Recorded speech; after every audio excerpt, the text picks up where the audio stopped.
Welcome to Great Talking Entertainment Official Channel. I'm your host, KJ, and this is the YouTube channel where I review movies and TV shows from all your favorite superheroes, including Marvel Comics, DC Comics, and much more. Please subscribe to my YouTube channel, Great Talking Entertainment Official Channel. Now let's go, baby! Hello, everyone. Welcome back, and this is going to be my spoiler review for the new Disney Plus series by Marvel Animation, Your Friendly Neighborhood Spider-Man Episode 10 spoiler review. If you have not seen this amazing show, go watch Season 1, come back, and let me know what you think about Season 1, Episode 10, of course, in the comments below. Again, this is a spoiler review. Y'all been warned. Now, let's get into it. This episode starts off with Spider-Man stopping some bad guys in the parking lot who's trying to rob some cars or vehicles, and he's being late for school. So we see in this episode, we see Nikio trying to cover for Spider-Man, aka Peter Parker, to make it on time while she does her presentation, just showing us Spider-Man and his friends have somewhat teamed up and respecting what Spider-Man does and just trying to be on his side and try to be a good friend after the last episode where they're all just trying to express how they feel and they just want to be in Peter Parker's life between Nico and Norman, Harry Osborn, I should say. And we see that. And then later in this episode, we see Norman Osborn build a machine that is like a portal that opens up a space vortex, where the creature that we see as a symbiote will come through. Doctor Strange warns everybody in that lab not to do this because we learn that in this that Doctor Strange has time traveled through this and he knew all along, and he may be the cause of why that Spider-Man, radioactive spider, got to Peter Parker in episode 1. They don't listen, especially Norman Osborn. He's ready to go. And, of course, they're all mad scientists. Scientists love just to push the envelope and figure it out later, right? Within in this episode, we get Doctor Strange and Spider-Man team up as they try to stop that alien creature that is a symbiote, which is Venom, basically. And they're fighting and fighting. We get a cool epic battle, and that's where we see the time travel. And even Doctor Strange didn't mess it up, where Spider-Man does not lose his ability. That would have been scary as he goes back in the vortex, but that spider does fall, as we've seen in episode 1. So that was pretty important. So that tells me that this Doctor Strange, obviously, is definitely from a different multiverse, but which one? I don't believe it's the MCU Earth 616, but I could be wrong, just based on the outfit that he wears in this. It's not an outfit that I recognize the live action Doctor Strange in Earth 616, the MCU. So I don't know if it's that. But what I did like about that too was just the fighting and the action packed scene. But I just love seeing Doctor Strange and Spider-Man team up. So that's pretty cool. And I just like the idea of like they kind of changed up the storyline with this. So I dig it on that. But luckily they stopped it and closed the portal. Spider-Man uses all his strength and all his webs to bring down the machine.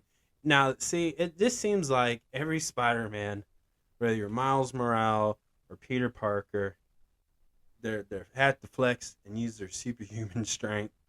And what's interesting is a piece of symbiote has left and stayed in that universe.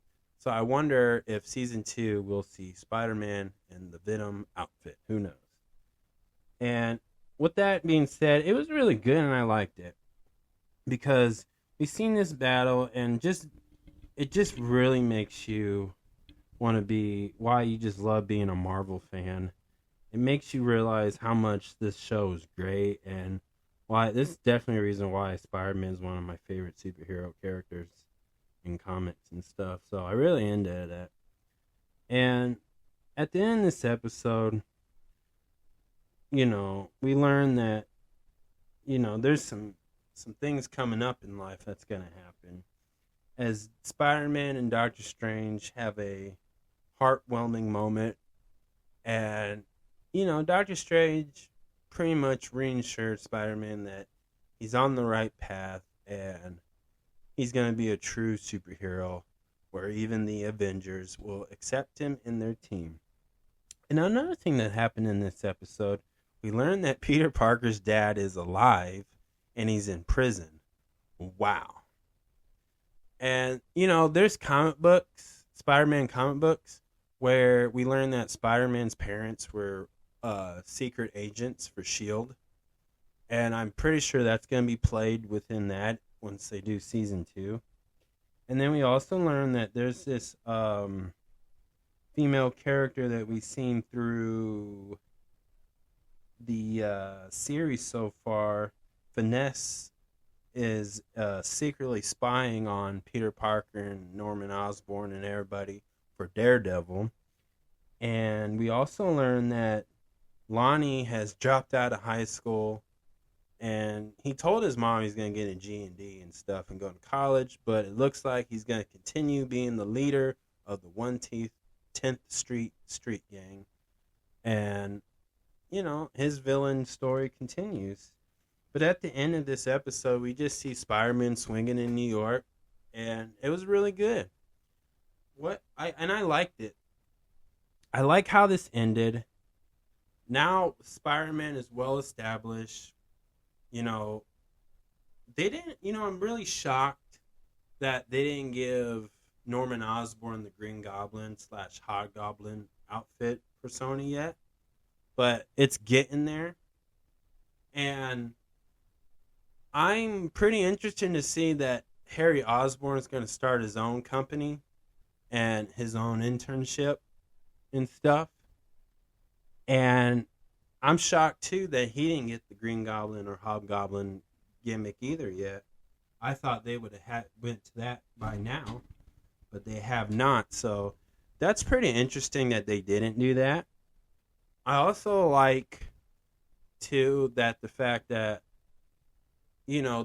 they didn't do the most traditional Spider-Man storytelling, but they got some stories or inspiration from Spider-Man comic books that probably haven't been used in live action or previous cartoon animation series of Spider-Man per se. I'm not saying not all of them, but I can see there's different takes. Like, again, we know that Peter Parker's dad's in prison, locked up, so initially that's going to be there's some comic books where Spider-Man's parents are agents for S.H.I.E.L.D. So it can happen, and I can see it going on. And I also see a lot of new potential people to have the Spider-Man power. I think we'll get Gwen Stacy.